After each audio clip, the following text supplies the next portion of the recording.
Before I go. I had a question about the new bodies, because it says in the Bible we're going to get new bodies. It does indeed. It does indeed. The reason why I didn't stress that point immediately when I was talking to the brothers is because I wanted them to understand that in the Christian worldview, the physical body is transformed into the spiritual body, but it's still this physical body that is transformed. So you think maybe we're gonna have like you can look at it, the old you maybe? I don't know. I'm not going to attempt to define it. All I know is that there is a continuation between this matter that is you and that which will live into eternity. So would you say it's more of a perfection of what? I'm not going to try and define it. All I'm going to say is that there is a continuity between your physical body and what goes on. Do you want to go for a drink? I've got to leave now. All right. Yeah. So that's a no then. Yeah. There's a continuity between your physical body and what lives on in eternity. If you're married here on earth, are you married in heaven? No, of course not. Jesus said that they're not given or taken in marriage in heaven. He said that? Yes, he said that. Where? Okay. Are you a Mormon by any chance? No. Where do you get that question from, out of interest? It's a good question. It is a good question, and I will endeavour to answer no answer, that's why I asked. Could you... Bear with us. Are people having sex in heaven? No. No. But isn't this God's gift? Wait, isn't this something God created? It's God's gift for this world, not for the next. You get a better gift in the next world. Yeah. And that is that you get to be in the presence of God. And when you're in the presence of God, you won't want to have sex because it'll be great. And sex will seem boring. Sex will seem boring by comparison. Yeah, and this is one of the criticisms that I have of Islamic heaven. Is Islamic heaven is essentially a brothel on earth. It's essentially a brothel on earth. Allah enslaves these creatures that he creates to be the sex slaves of Muslims. And the Muslim man gets to have sex constantly. If that's the best heaven that they've got, I am just not interested. Just not interested. Right, so we're looking for where Christ said that they will not be given in marriage, but they will be like unto the angels at the resurrection. Do you? Matthew 22. Right? Matthew 22 or 13? 22:13. 22:13. Thank you so much, guys. So let me show you, bro. In Matthew 22, verse 13, it says... 30, sorry, 30. Thank you, guys. In verse 30, it says, "But Jesus answered and said to them, You are mistaken, not understanding the scriptures nor the power of God. For in the resurrection they neither marry nor are given in marriage, but are like the angels in heaven. But regarding the resurrection of the dead, you have not read what was spoken to you by God. I am the God of Abraham, the God of Isaac, and the God of Jacob. He is not the God of the dead, but of the living." So that comes back to an earlier point that I was saying with these two Seeker guys, which we never really got onto, which is that we believe that the soul is in heaven with God until the resurrection. And at the resurrection, the soul will be reunited to the body and reanimated in a transformed body. And we know this because Jesus said to the thief who was on his right or his left, he said, "You this day will be with me in paradise." And the resurrection hasn't happened yet, but Jesus is no liar, and so that thief was in some way with Jesus in paradise. So the souls of the saints are in heaven now with God. So when we are in heaven, is it like people who are married, they're not married anymore? You can just fly where you want. It's like I wouldn't try to find such worldly metaphors. What I would say, and I would simply say this, that being in the presence of God is like the best celebration that you could possibly attend. So however you imagine the best possible celebration, it will be better than what you imagine, but it will have the feeling of a celebration. So the biblical language to describe it was the idea of a wedding feast, because that was one of the high points of Jewish culture in terms of celebration. But it's going to be better than that. Yeah? And that's what awaits the saints in heaven, is a brilliant celebration. But don't look for sort of animalistic metaphors or think that we need to have animalistic attitudes. But in the Bible it says that There's going to be new heaven and new earth.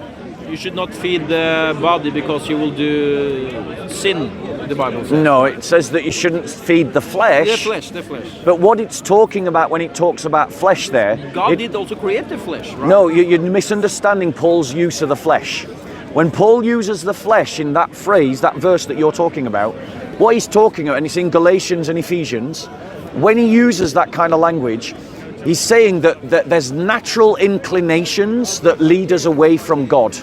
Your pride, your envy, your greed, your lust, your vengeful attitudes. This is what he's talking about by flesh, because these things instinctively you have from being a child. So they're just part of what you are to be a human. And he's saying, don't feed that avarice, don't feed that wrath, don't feed that greed, don't feed that lust. That's what he's talking about. Because Is lust a sin? yes. What is lust? To want something? Lust is to want something out of all proportion to its objective good. What does that mean? So for instance, right, sex is a wonderful gift from God inside marriage. Why? Because marriage is there for the creation of children, the raising of children, and education of children, and it's also the bedrock of society. It's the very basic building block of society. If you have lots of strong families, you end up with a strong society. The problem with lust is it distorts that. You end up having sex with lots of different people, and it ends up eroding the family, which is exactly what we saw in the 1960s. We saw the West experiment with this idea of a sexual revolution, and now enough time has passed for us to recognize that sexual revolution has failed. It's a failed revolution. It's brought more harm than good. I think it does bad for people. Exactly. Yeah. So as a Christian, I reject it. I reject the 1960s revolution, I reject the sexual revolution, and I encourage you to reject it. But if you're going to reject it, you have to reject its root. And its root is the embracement of lust as something that is good. And it's not good. There is something better that Christianity offers: chastity. Chastity doesn't mean not having sex. Even married couples have chastity. Chastity means expressing sex as a form of love in a faithful, committed relationship between a man and a woman. Chastity means for me as a single man that I should avoid having sex outside of marriage. That's what...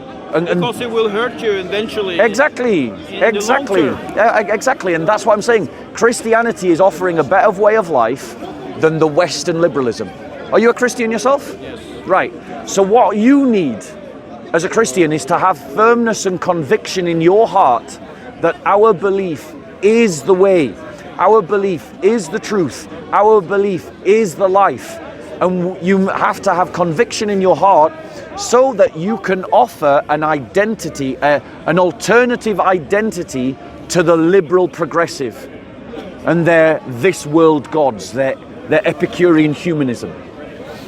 That's what you need, because all your questions are sincere, brother, but I'm not sure I'm detecting a firm conviction, a firmness in your belief. It's almost like well, is it true?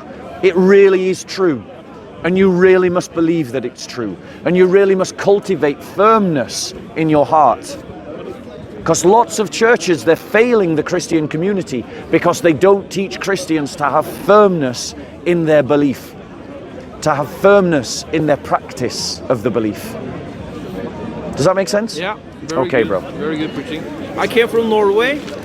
Peace be with you, brother. You were one of the reasons why I came. Oh, thank you so much. Because, I'm really honored. Yeah.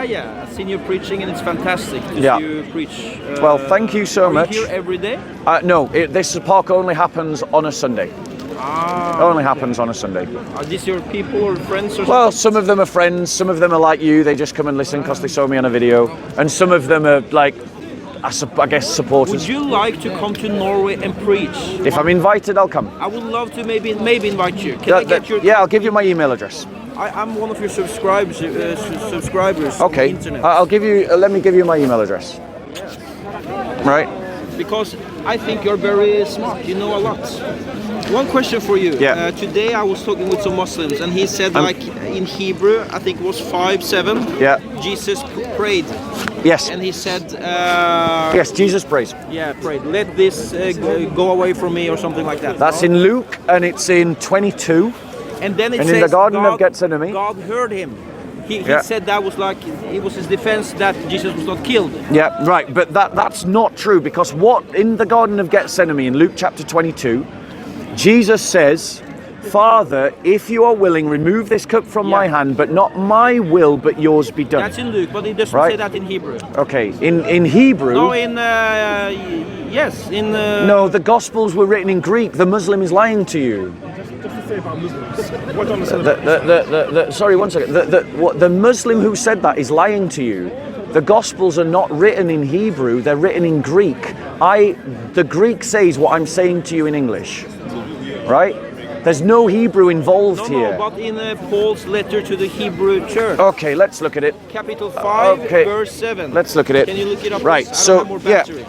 So firstly, But it's rubbish because Paul, he was transformed by meeting Jesus, the resurrected one. I know exactly. So that's your first argument against that. But let's just go through the text, because what this shows. Let's just pull it up, right? So in Hebrews chapter 5, Verse 7. verse 7. Okay. Do do do do do do do do do do do. Okay, Hebrews chapter 5, verse 7. Okay, it says this: in the days of his flesh he offered up both prayers and supplications with loud crying and tears to the one able to save him from death, and he was heard because of his piety. Although he was a son, he learned obedience he learned obedience from the things which he suffered, and having been made perfect, he became to all those who obey him the source of eternal salvation, being designated by God as a high priest according to the order of Melchizedek. That's what the passage says. He forgot to include the other bit, that Christ genuinely suffered. Now, the first thing that demonstrates is that Paul knew the gospel story about Jesus, because the gospel story about Jesus says that Christ prayed to the Father, and it says that God heard him. And that is exactly what Paul is saying. So Paul knows the gospel story about Jesus. So it's not that Paul was teaching something different to Jesus. He knew about Jesus and taught the same thing. That's the first thing. The second thing is, there's nothing in this verse that says Jesus Christ didn't die on the cross.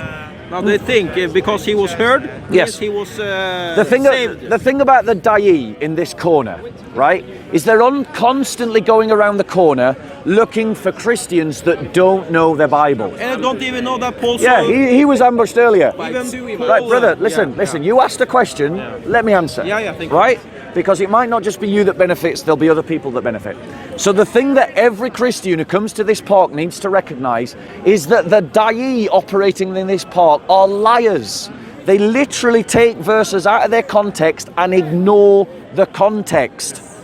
And the fact of the matter is, in Hebrews, it talks about the fact that Christ suffering. Let's see. Can we just pull up? Can someone just Google where it talks about Christ suffering? Right. So here, look, in Hebrews chapter 10, I found it, guys. Hebrews chapter 10. Right. It says, listen. This is speaking about Jesus. He having offered one sacrifice for sins for all time. So the letter of Hebrews in chapter 10 says that Christ offered a one-time sacrifice. And even Paul met the resurrected one. Yes, bro. We're talking about the Hebrew passage that you've invited me to talk about. So the fact of the matter is, Hebrews says that Christ offered a sacrifice. What's a sacrifice? A sacrifice is something that dies. So when it talks about Christ offering up prayers to be saved, it's talking about the fact that Christ is raised from the dead. And in the Gospels, when Christ prays to the Father and says, remove this cup from my hand, not my will but yours be done, the prayer that Christ is offering at that moment in time is that he should do the will of the Father. Not that he should do something other than what the Father wants. That's actually what Christ prays in the Garden of Gethsemane. Does that answer your question? Yes. Yeah. I knew this, by the way. So why did you... Huh? So that, fair enough. You've asked a question, I've given an answer. Very right? good. Okay. Okay, so there we go. Yes, I'll just finish on this. Hebrews chapter 10, verse 12. He, having offered one sacrifice for sins for all time, sat down at the right hand of God, waiting from that time onward until his enemies be made his footstool for his feet. For by one offering he has perfected for all time those who are sanctified, and the Holy Spirit also testifies to us after saying, Amen. Amen.